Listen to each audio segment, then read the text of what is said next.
With so many settings and checkboxes and drop-downs to choose from inside the network controller of Ubiquiti, it can be really difficult to know whether or not you have your network set up correctly, especially if you're new to Ubiquiti. So in today's video, we're going to go through my top 13 tips for setting up your home network in Unifi. That way you have a sort of baseline, if you will, for setting up your home network that you can sort of tweak from there. Let's get started.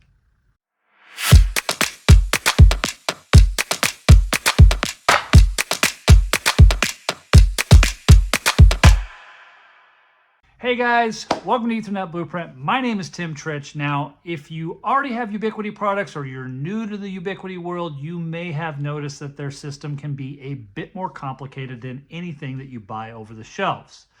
Now, this can be both good and bad. On the good side, it's going to give you a lot more data about what is happening inside your network, and it's going to give you, in most cases, control over that data. You're going to be able to morph and bend and shape things the way you want it. However, on the flip side, as a negative, it can be a bit overwhelming for you to even know whether or not you have your system set up correctly. So today I just wanted to go over some best practice tips for setting up your Ubiquiti home network and make you aware of some settings inside your controller that you need to have set. Now, I love comments from my viewers. It's very important for me to hear from you guys. So if you have a best practice tip, please leave it in the comments below so we can all learn. All right, before we kick things off, I have a couple disclaimers. First and foremost, what we're going to be talking about today is my home network, how I have my network set up, and my needs may differ from yours. You may have something special in your network or a certain kind of technology happening inside your home that may have you turn off some of the settings that we're talking about. So just kind of keep that in mind. These are general best practices for a typical home network. Okay, secondly, for today's video, we are going to be inside the UDM Pro, and that means there may be some features or settings that are available to this device that are not in your devices. Some of the more entry-level Unifi gateways out there do have some limitations as it pertains to some of their security features and what they can do or can't do. So please keep that in mind. Now, if you are interested in learning about the Ubiquiti gateway so you can figure out which one is best for you, check out this video I did where I break down some of the pros and cons of each of the some of the new products that Ubiquiti's came out with very recently. That are all very good options for a home network. However, they differ in a certain way, so I wanted to just point that out in this video. There's also a link in the description. All right, guys, let's go ahead and get started with setup tip number one, and that is pre-plan your network as best you can before you start setting it up, and remember to keep it simple. I see a lot of you out there get very, very excited about VLANs and you just want to dive in and go crazy. I really do encourage you guys to start out small, start out very, very simple, and then grow it from there. Remember, you can always move devices into new VLANs that you create down the road. It's not like whatever you're creating day one has to be that way forever. I've changed my network a lot of times over the years. However, when I first started, I had two networks, guys. That was it. The main network that we kind of put all of our normal devices on, and then I had an IoT network because I was wanting to learn about firewall rules and how to secure that network, but still be able to communicate with it. You know, do you stick Sonos over there? Do you put your smart plugs in there? I was just kind of trying to learn the ecosystem and what worked and what wasn't going to work, so then I could kind of grow it from there. Now, since then, I've added management VLANs and camera VLANs and all sorts of things, but I started out small, and I recommend you guys do the same. Secondly, when I say pre-plan, I don't mean draw this thing out as like a network diagram and you have to know exactly what you want. But there are probably things that you're trying to accomplish with your network that I want you to think through from the beginning, right? So think about the devices you have on your network, think about the things you're trying to accomplish, and then what's the best way to slice up your network to get all those things. Remember, in the beginning, you can just do maybe 2 VLANs and grow into it, but you still want to sort of have a goal in mind as to where you want to go. For a lot of you out there who are parents, you know, the idea of creating a kids network and locking that down and blocking pornography, that's a great option. Do you want to do that day one, or maybe your kids are too young? Just be thinking about things before you dive in and start tweaking settings and checking checkboxes. It will really make your life easier. It'll make your network more secure, and it'll make things work better for you in the long run. So big setup tip is to keep it very simple and pre-plan your network.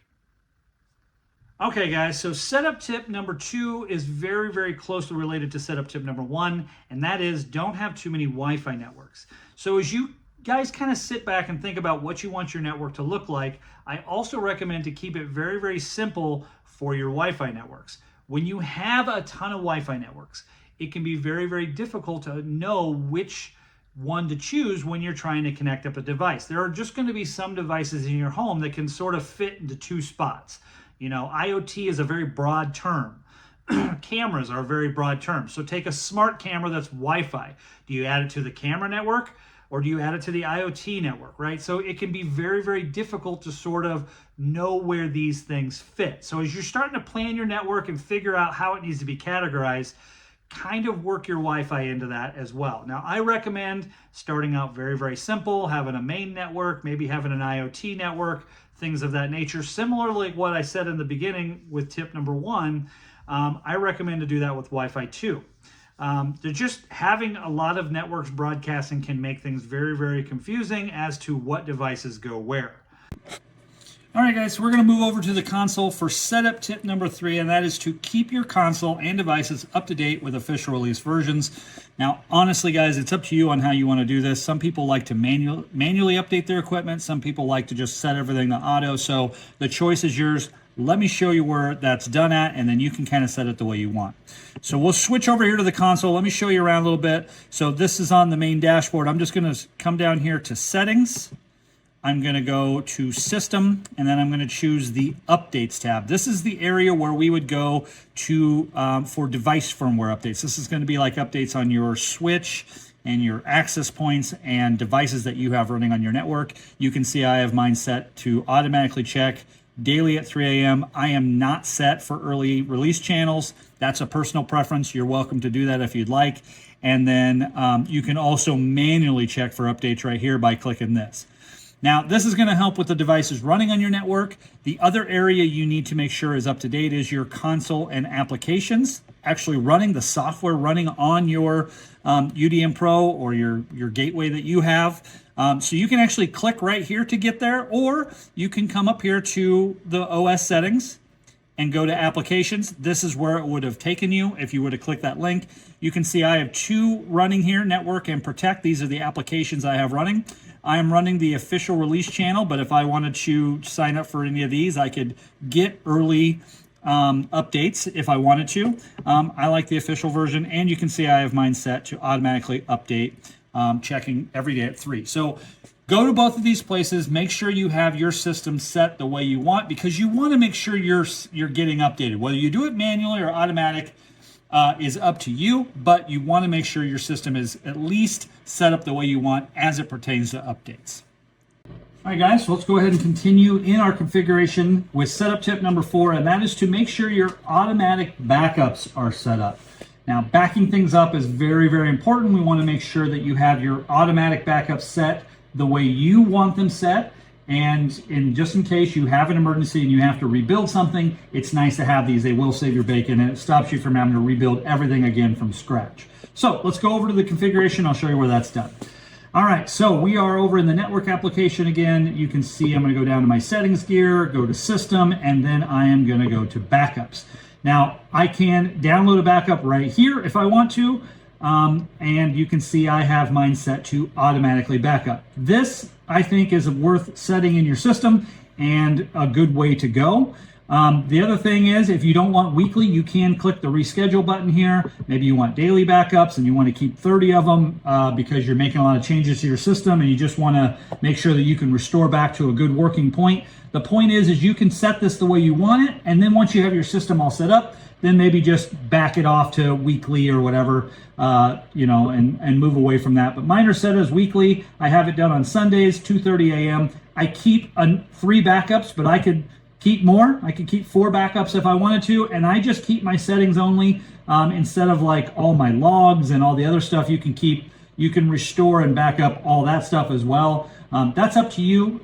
Preferably, I only really need my settings, and so that's how I have mine set. Then we need to be able to back up our console. So let's go over to that. So we're going to click on the console settings, and it's actually down here in console settings. And you can see right here, system config backup. I just have the auto weekly checkbox checked. You can take a backup now if you want to do a current backup if you want to, and the restore button's here as well. Not as many options in here. You can see I can't configure this. It's either backing up weekly or it's not. So if you want more backups more frequently than weekly, you'd have to come in here and manually grab them. But this is going to be able to restore your OS console back to the way it is right at that moment in time. And so a lot of times what I'll recommend is if you're going to go make a change to some settings, maybe you go take a backup quick manually, save that to your computer, go ahead and make your changes, and if it breaks something, then you can always restore to the way it was right before you made that change. So guys, just know that these tools are here for your benefit. Ubiquiti has done a very, very good job of the backup and restore process. When you set up your new console, they sync to the cloud, so you can actually say, I want to restore from this specific backup, and it'll just put everything right back to normal. It really, really does work awesome, and I've had to use it. I mean, I know personally I've had to use it, and I think you guys will really appreciate having these checked, especially if you're just starting out and making configuration changes. It's good to be able to make sure you have a good working backup. All right, guys, setup tip number 5 is to name your network devices. Name your devices in your system. This is a troubleshooting step. It is an extra step, but it's a very easy thing to do, and it can make troubleshooting things much, much easier, especially as it pertains to Wi-Fi. And here's what I mean. So let's go over here to our controller. We're going to go into our devices right here, and you can see that I have mine named. They are not named Frank, Susan, and Mary. They are actually named based on their location. And the reason this is important is if you are trying to troubleshoot maybe a poor wireless connection, it's nice to be able to tell what device that is actually connected to. When you first adopt your access points, they're all going to say what model they are. So like these are, U6LR. So it would just say U6LR, U6LR, U6LR, and you wouldn't know which one it is. So I recommend naming them, and that way if you have to troubleshoot a client or something like that, you know which device, which access point it's connected to. If you have an access point go down, you know which one is down. It just makes everything much, much simpler to have these named. And I'm going to show you how to do it. So you're going to click on the access point. Like I said, this would just say U6LR, and you're going to come over here to settings, and it's right here at the top, basement AP. This is also where you kind of tweak some of your settings, but the naming part of it is done right here. And this is where, and I usually recommend naming it based on its location, master bedroom, living room, basement, whatever. It's going to make it much easier for troubleshooting down the road. Now, if there is a little trick, if you already have them all up and you haven't named them and you want to name them after the fact, you do not have to go unplug them from the switch and see which light turns out. Ubiquiti has a locate feature. So this is actually really cool. You can click on the one you want to try and locate, and you will have to walk around your house, but if you go over here to settings and go clear to the bottom, you can see there is a locate button here. So if I do locate, what that's going to do is it's going to make the light start blinking on my access point, so I know this is that particular one. So right now, my basement access point has the light blinking on it. And then when you're done, make sure you choose stop locating and then go to the next one and locate that one. So, because if you don't hit stop locating, it'll continue to blink forever until you tell it to stop. So this makes it very, very easy to name your devices. Same thing with your cameras. If you guys do have cameras, this is more focused on the Unifi network space, but guys, name your devices. It will make troubleshooting much, much easier for you down the road. All right, guys, so setup tip number 6 is to label your switch ports. And I know the picture sort of implies, label your patch panel, but some of you might not have patch panels. And while I do love labels on the patch panel, that's not what I'm talking about here. I'm actually talking about labeling it in the configuration. So let me show you where that's done at. So if we click over here into our console, I'm on the network application. You can actually get to this area 2 different ways. You can actually go into your devices, click on your switch, and then go to port mapper over here, or you can just click on ports on the side and you got this nice little drop down so you can see all your switches in here. I'll just focus on the 48 port switch here. Now, as you can see, Ubiquiti does a really nice job of matching up Ubiquiti devices and showing you where they're plugged in and giving you a really nice visual for stuff that's happening on the network. What I'm talking about though is taking things a little step further. You can see if I click on port 2 right here, it just says port 2. What I'm talking about is actually giving this port a name as to what is plugged in there. So if I unselect this and click on that, you can see this is my living room AP. This is my Philips Hue hub. Okay. I got my firewall over here. So it just makes it much easier, because if something gets unplugged or you need to move some cables around, maybe you bought some pretty patch cables and you want to unplug everything and replug everything, you want to know where everything goes. And so it's nice to be able to have your ports labeled. It just makes things much easier in a troubleshooting step. Yes, it is an extra step. I will agree with you all there, but I've just had it save my bacon so many times with, you know, moving cables around or whatnot. I think it's an important step, and it is definitely something I recommend, especially if you're getting a nice network setup like this, to label it and get it set up the way you like. All right, guys, setup tip number 7. We're going to take this documentation a step further, and we're going to identify your client devices. Now, this is probably the lengthiest or the hardest of all of them, especially if you reuse your same Wi-Fi name and password and all your devices just kind of connected again. Sometimes it can be difficult in Ubiquiti to find out what's what, but with a little bit of diligence, I'm sure you can get there. Let me show you where to do that at and how to do it. So if we go over to our client devices, this is what we're talking about, the actual specific devices in our network. Again, when you're troubleshooting something, it's nice to look at this and be like, okay, here's my Canon Lexmark printer, or my Canon printer. It is connected to my basement AP, which is where it's located. That's a good thing. Here's its IP address. You know what you're looking at inside the network. It just makes it much easier to identify rogue devices and things of that nature. Now, Ubiquiti does its best to try and identify devices. It does pretty good with Apple devices and like a switch and things of that nature. Sometimes it knows printers and Synologies.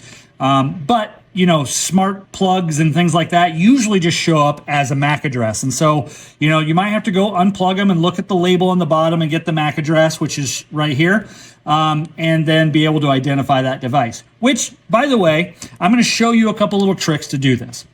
First off, the MAC address isn't always listed, so you need to come over here and you can click on columns and then make sure the MAC address column is listed. That will help you identify devices when you're first starting to do this, okay? So that's kind of step 1. Once you get the MAC address identified and you know, okay, I need to change this to a Canon printer or whatever, you click on it. It may show a MAC address in the name here too, and we'll go over here to settings, and then you're gonna give it a name. So in the settings area, that's where you actually name it. You'll scroll down at the bottom and you'll choose save. You have to choose save before doing this next step. Then, as an additional thing, and this is kind of something I like to do, maybe you don't want to do it, that's fine, but I like to change the icon. So if you come over into this area right here, you can see I can change icon. So if I click on that, I can come down here and search for Canon printer. Okay, so here's a Canon printer right here. So it may not have your model. That's okay. It may actually have your model. Some of them, they have quite a few in here, but I'm going to choose Canon printer and I'm just going to say change. And now my little icon changes and you can see I know I'm looking at a printer. Yes, this is tedious. Yes, it takes a little walking around and figuring out what IP addresses are and MAC addresses are and stuff like that. But when it comes to troubleshooting your network, having this stuff filled out is really, really helpful.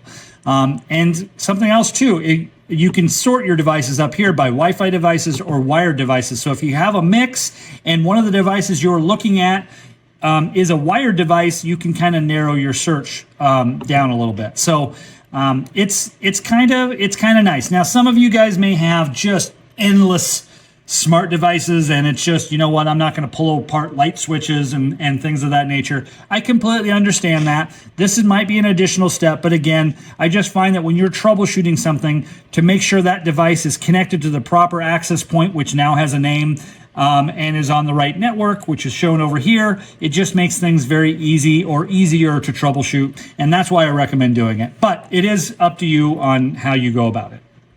All right, guys, so setup tip number 8 is to secure your network with firewall rules. Now, I wish I could show you guys how to make firewall rules as part of this setup tip. I do have another video where I take you guys step by step in how to set up a very baseline firewall setup in your UDM, and I highly recommend you check that out. There'll be a link in the description. But one of the big reasons of owning a nicer Ubiquiti system like this is to be able to separate your networks with VLANs and then create firewall rules to create some security between your networks.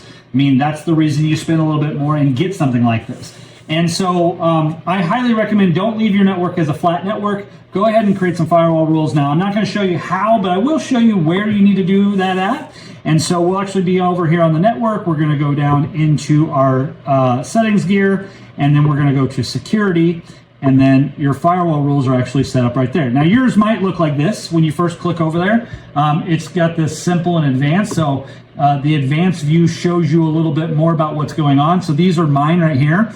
And my video that I was talking about a minute ago, it shows you how to set up a very, very nice baseline. If you have IoT, it goes into setting up your main network, an IoT network, maybe a guest network. It talks about how to actually create the firewall rules to do that, and is very, very step-by-step, great for beginners. But guys, set up some firewall rules. Let's build some security in your network. You'll be glad you did. It's just going to automatically protect you from outside threats, and the world is full of them nowadays. And so I highly recommend setting up firewall rules in your network. All right, guys, we're going to continue on the security trend here with setup tip number 9, and that is to enable your built-in security features. Now, if you remember in the beginning, I did tell you that your system might have less features than the UDM Pro, depending on which gateway you have. But let's go dive into the console and let me show you where they're at, and then you can take a look and get them set the way you want. So we're going to go over here. We're going to go down to settings. And then we're going to choose security from the left, and then I'm just going to stay in the general tab here. And right here in the middle is kind of where we're talking about. Now, some of the gateways have an abbreviated version of this, so go set things the way you feel you'd like it set in your house. This is how I have it set at mine. So I have my suspicious activity set to advanced because I'm only having it look in these two networks. If you set it to auto, it will, just turn them all on, all the VLANs on, which is fine. But this is how I have mine set up. And then under filtering mode, I have notify and block enabled. Again, I believe the auto just has it set to notify. I want it to go ahead and take care of the things for me. I don't want to, have to worry. I'd rather just have it block something. If it blocks something it's not supposed to, then I can troubleshoot that. But it's going to know what's bad out there, and I'm just going to trust that it takes care of it for me. Plus, it's notifying me if it's blocking something, so I can troubleshoot as necessary. Detection sensitivity right here. Again, I recommend out the box choosing high, but you can even customize your list and check the things you don't want. Maybe do some Tor-ing at your house, or you go to the dark web on Tor or something like that. By all means, set them the way you want it set, but I have everything set by default. I just want to keep things as clean as possible. I also have my dark web blocker on and my block known malicious IPs. You can see there is a security detection allow list down here, so you can add things to allow through if you need to create some exceptions. But this is where you would go to turn on and enable some of those additional security features that are built into your system. And I highly recommend having these turned on. All right, guys, so setup tip number 10 is to turn on your notifications. Now, I like being notified when something is going on, and Ubiquiti does give you the ability to customize your notifications, so it will tell you things that you want to hear. And I'm just going to show you where to take a look at that so you can set it up the way you like. So again, back over in the console, we're actually going to go down over into the system log. This is where they actually put the notifications at, and you can see there's this push notification setting right there, and this is where you can go ahead and adjust your settings. Now, they might be turned off by default, and then so you just would turn them on. And then you have the choice here between the bell icon and the email envelope. So this will email the account that you're logged into with these alerts. You can have it do both, or you can just have it do the alert, which basically, if you have the Unifi app installed on your phone will actually just give you a drop-down notification like it does for a text message or something like that, which is what I recommend doing. And as you can see, that's pretty much what I have set in here, is just to have the app notify me. But there's a lot of good updates in here to kind of look at here. Some of the big ones for me are I want to know if I have a device go down. So if an access point goes down, I want to know about it. I want to know if it has an IP address failure, something's going on. But you can see there's some stuff in here that I don't use. I don't care about using backup power. I don't have any of that stuff set up in there. I'm not too worried about DNS issues. I want to know about a switch issue. If I have some kind of switch issue, I want to know about it. This is where that, like our security detections, right? Detection and prevention. I want to know if it blocks something, okay? I want it so I can go look at it. But as you scroll down, you can get these set the way you want. So this is one area that you're going to want to go to. The second area is over in your OS console, and it is also in the system log, and there's a push notification setting here.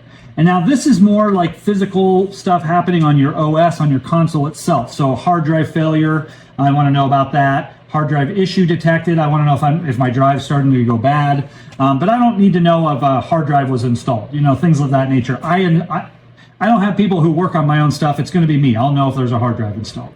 I like to know about updates, when they were installed, so because I told you earlier I leave mine set to auto, I like to know when that stuff is happening. But some of this other stuff I don't really need to know about. Admins added or any of that stuff. I am the admin, so I'm not too worried about it. But your situation may dictate otherwise. So I highly recommend having your notifications on, guys. Have your system going out and doing the searches, but then also letting you know about them, okay? Now, one other thing you should probably check to make sure is set, to make sure, so if you are using the email notification, there's an area you need to make sure is set. So we're gonna go over here, back into the network, go into the settings gear, and I believe it's under system here, under advanced, and you're gonna want to make sure this is set right here, email services. Unless you have your own custom SNMP server that you want to use, which that's fine. If you check this, it'll do that. But the SSO email will basically allow your email notifications to work if that is checked. And so you're going to want to make sure that's checked on your end. It might be off by default. I can't remember what the default setting is, but if you do plan on using the email notifications, make sure the setting is set right there. All right, guys, so setup tip number 11 is to start with automatic and then adjust. Now, what do I mean by this? I have a lot of things set to auto on here, and I recommend that you guys do the same, especially when you're just starting out, I recommend just kind of keeping things set up the way Ubiquiti recommends them. There are a few exceptions, and I'll get to that a little bit later, but for the most part, when you are setting up a network or you're setting up some of your Wi-Fi stuff in here, guys, you can see there's a lot of checkboxes in here that are unchecked. I recommend just kind of leaving this stuff alone in the beginning.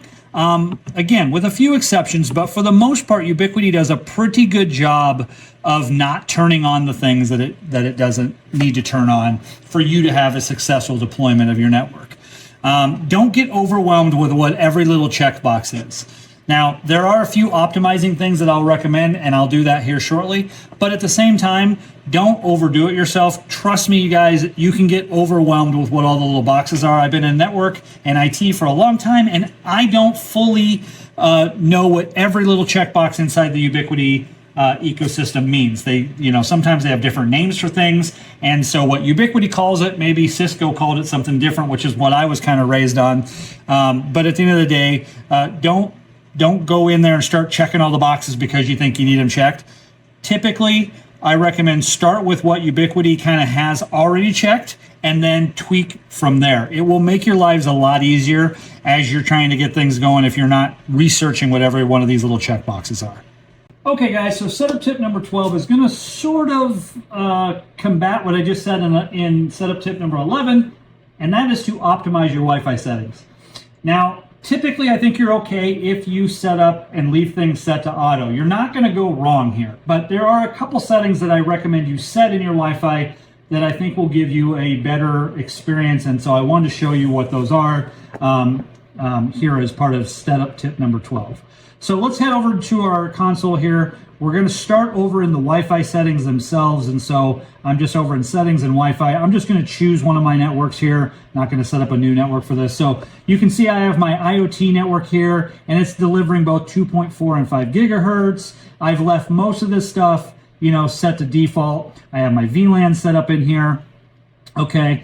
But one thing that's usually checked by default is this band steering. Now, band steering is a really interesting setting, and it typically doesn't hurt things, But what it does is if you have a device that's capable of both 2.4 and 5 gigahertz, it's going to try to force that device to use 5 gigahertz because that is the faster, more reliable band spectrum to use. However, I find a lot of simple smart devices like smart plugs and stuff like that really struggle if this setting is set. You'll go in, you'll be setting it up, you'll type in the Wi-Fi password correctly to get it online, and it just says it can't connect. It just keeps telling you it can't connect, and a lot of times that's caused by this band steering.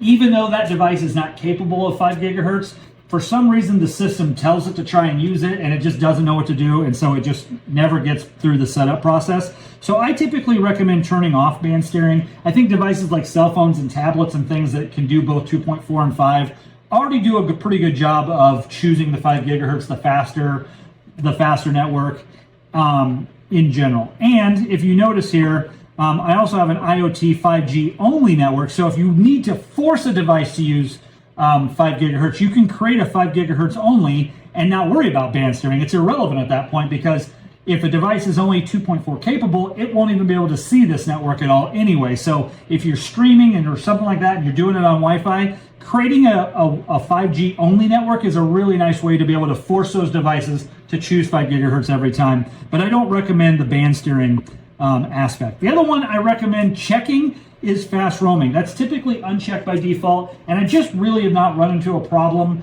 where unchecking fast roaming has fixed the issue. I think most devices that roam around a house, cell phones, tablets, even some laptops and stuff of that today, are typically fast roaming capable, and they just do a decent job. They don't get frequent disconnects. So I'd recommend checking that. I think it helps devices kind of move from AP to AP a little faster.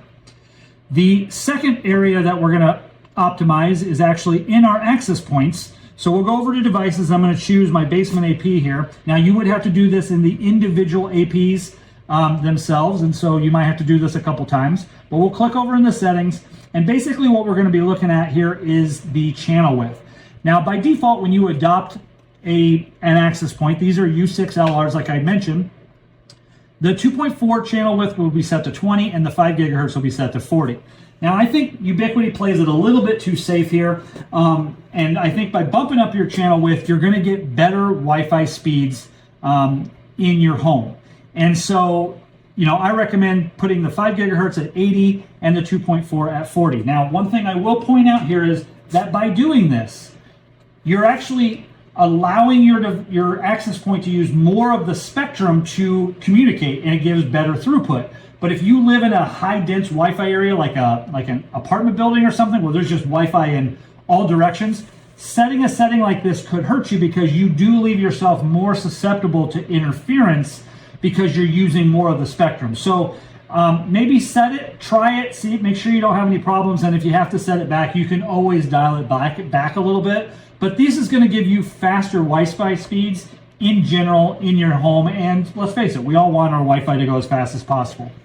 And just for grins here, let me show you the living room U7. I have a U7 Pro that I bought because I was just kind of playing with it. If you go into the settings there, you can see I got 40, 5 gigahertz goes up to 240, and then my 6 gigahertz goes up to actually 320. So this is how I have my Wi-Fi 7 device, which has the new 6 gigahertz band enabled on it, set. You can see I'm still not going above 80, even though I have the ability to. And the reason for that is because when you get up into the 160 range, you start using what they refer to as DFS channels. And not all devices in your network are compatible with using DFS channels.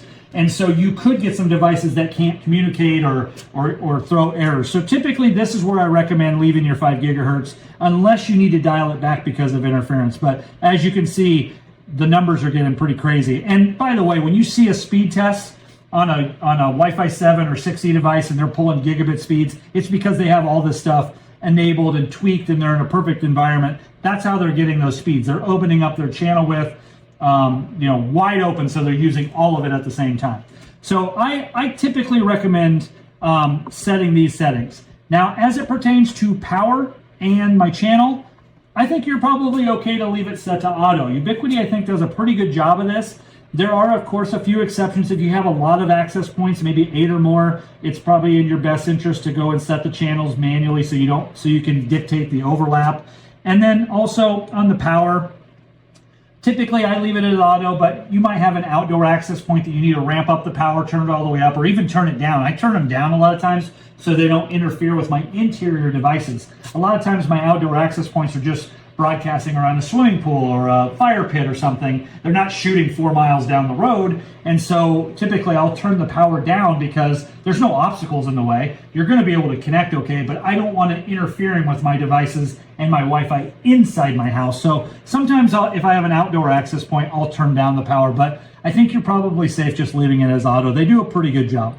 So guys, optimize your Wi-Fi. You will have a better experience. Again, just keep in mind these are general recommendations, and some of the cautionary things I mentioned too could hurt you. So you might not be able to leave it set that way depending on your environment. All right, guys, so the last tip I have for you is setup tip number 13, and that is to turn on MDNS, multicast DNS, to help with network discovery across VLANs. So let me show you where the setting's at. I get asked all the time, well, what happens if I have VLANs and I have things like a Chromecast, or I want to AirPlay to a different VLAN? So let me show you the setting I typically point people towards to turn on. So if we go over into our settings and we go into, I believe it's under networks, and right here, multicast DNS. So under just the networks, I didn't click into a network. I just went into my global network settings right here. You can see this multicast DNS. And if you read the thing here, it says allows multicast traffic to transmit across multiple networks. We recommend this feature when using AirPlay or Chromecast. And so this allows you to have, a Chromecast on the IoT network and still be able to control it and discover it from your main network. And so typically I recommend turning on multicast DNS for the VLANs that need to communicate back and forth. Now you can just turn them all on if you want to, but you can see I have my home network here, which is where my devices would be, my cell phones or my tablet or whatever. And then I have my IoT network, which is where I would typically have those kind of devices. So I have mine optimized with those two. You might have a couple different networks that you need to traverse across, but so it may be a little bit different in your setup. But this multicast DNS can really help with that sort of communication. Now I am going to put a little caveat here as it pertains to Sonos. Sonos is kind of a special deal. It's really not designed, when they built Sonos, it's really designed to be on a flat network. It's not designed to be on a network with VLANs. I've talked to their support many times. Even though you have everything set up correctly, there's things built into the inner workings of Sonos that just make it not work very well in a multi-VLAN sort of environment. So I know Sonos is probably seen as a vulnerability, probably seen as more of an IoT-like device that has vulnerabilities and things like that, but I just really haven't found a set of perfect firewall rules or the perfect set of settings that makes Sonos work really great across VLANs. So for right now, my recommendation is, if you do have Sonos in your house, is to go ahead and put your Sonos gear on the same network that you're using to control it, which would, in my case, would be my home network. Yeah, you maybe open up yourself a little bit, but I promise your Sonos and music listening experience will be a better one. Where you might still run into problems is if you did implement maybe a kids network and your kids' cell phones are on that VLAN and they want to be able to run the network, you might have to have like a tablet or something that's on the home network for them to be able to get the sound system on or something like that. So you might, again, your situation really dictates it, but in general, whatever network you're going to use to control Sonos, I recommend putting your Sonos in there. But that multicast DNS is a really, really great setting, and will save you a lot of headache and troubleshooting with communicating across VLANs in that capacity. All right, guys, you made it. You made it to the end. That is my top 13 setup tips for setting up a Ubiquiti network. Settings you can tweak, which ones to leave alone, what to be thinking about. I covered a lot in this video. Hopefully you find this helpful. I do know that a lot of my followers are new to the Ubiquiti world. They're building a house. They want to upgrade to something a little bit nicer. We want to teach you how to do that, but also teach you not to get in over your head, right? Start small and work your way from there. It will make your lives much, much easier. Hopefully this helps you kind of kick things off and get you thinking about the right thing. So like always, guys, like, follow, subscribe. We'd love to hear from you. Leave comments. What are your best practices? tell the viewers. Everybody's learning on this channel, and we really, really like sharing that knowledge with people. I have really great viewers, and you guys have put in some really nice comments to help other people. We're almost up to 5,000 followers, so thank you guys for the support on the channel. I'm going to continue to make content. I enjoy this aspect of it, and again, I hope this video was helpful to you, and we will see you guys in a future video. See ya.